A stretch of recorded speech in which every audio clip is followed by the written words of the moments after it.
Now we are going to talk about cyberbullying in Indonesia. And here's to a better life.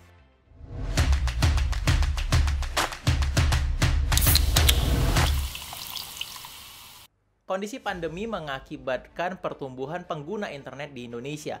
Pertumbuhan pengguna internet tersebut bergerak linier sama dengan pertumbuhan cyberbullying di Indonesia. Berdasarkan hasil penelitian yang dirilis oleh Microsoft Digital Civility Index Reports yang kemudian dipublikasikan pada tahun 2021, maka Indonesia menempati urutan ke-29 dari total 32 negara yang diteliti. Salah satu kesimpulan yang dapat diperoleh adalah Indonesia menjadi salah satu negara yang paling tidak sopan se-Asia Tenggara. Setidaknya itu adalah headline salah satu TV nasional di Indonesia. Dampaknya tentu sudah bisa Anda prediksi. Akun Instagram Microsoft dihujani dengan puluhan ribu komentar dari netizen Indonesia. Netizen Indonesia mempermasalahkan hasil penelitian tanpa membaca isi daripada penelitian tersebut. UNESCO pernah menyampaikan bahwa bangsa kita bukanlah bangsa yang tertarik dengan literasi. Dari 1.000 orang, hanya 1 orang yang tertarik dengan membaca.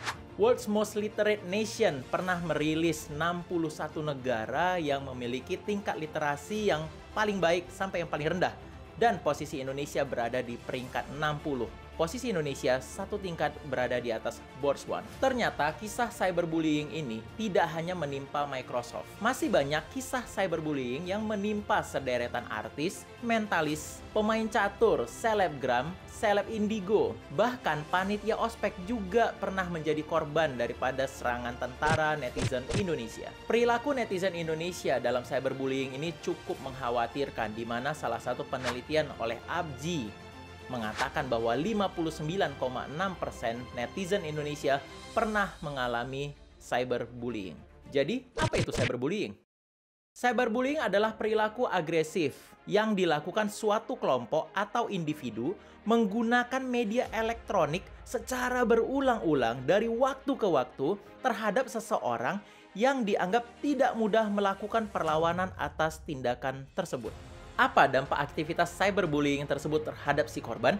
Menurut UNICEF, korban akan merasa ia berada di tengah serangan meskipun ia sedang berada di rumah. Secara psikologis, korban cyberbullying akan merasa depresi, menjadi pemarah, gelisah, pencemas, menyakiti diri sendiri, bahkan dalam kondisi ekstrim, ia akan melakukan percobaan bunuh diri. Secara sosial, ia akan mulai menarik diri dari komunitasnya dan mulai kehilangan kepercayaan dirinya. Di kehidupan sekolah atau kuliah, ia akan mengalami penurunan prestasi akademik, rendah tingkat kehadirannya di kampus atau di sekolah, dan mengalami perilaku bermasalah di kampus dan di sekolah. Atau dengan kata lain, korban cyberbullying menjadi seorang zombie. Ia hidup, tapi jiwanya mati.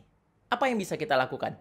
Kita tidak dapat menghindari perkembangan teknologi, tetapi kita bisa menjadikan teknologi ini menjadi lebih humanis. Dan itu dimulai dari diri kita sendiri. Caranya, ingat akronim ini, Resurrection. Remember, they are human. Ingat, alasan kenapa orang bermedia sosial adalah ingin mencari atensi. Ya, perhatian Anda.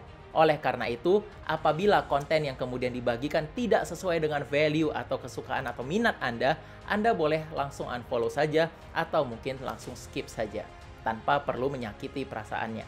Siapa kita yang berhak untuk menghakimi orang lain? Surround yourself with positive things. Follow akun-akun yang memberikan dampak positif bagi Anda. Hal ini akan membantu Anda tetap merasa positif di berbagai situasi. Read before taking action. What you see is not what you think. Budayakan membaca lebih dulu, jangan mudah terprovokasi dengan berbagai headline yang sifatnya bombastis. Mari kita bangkitkan netizen yang lebih humanis dimulai dari diri sendiri. Perlakukan orang lain sebagaimana kita ingin kita diperlakukan. Respect first in order to be respected. Saya Oki Barus and here's Smart Literacies for Better Life.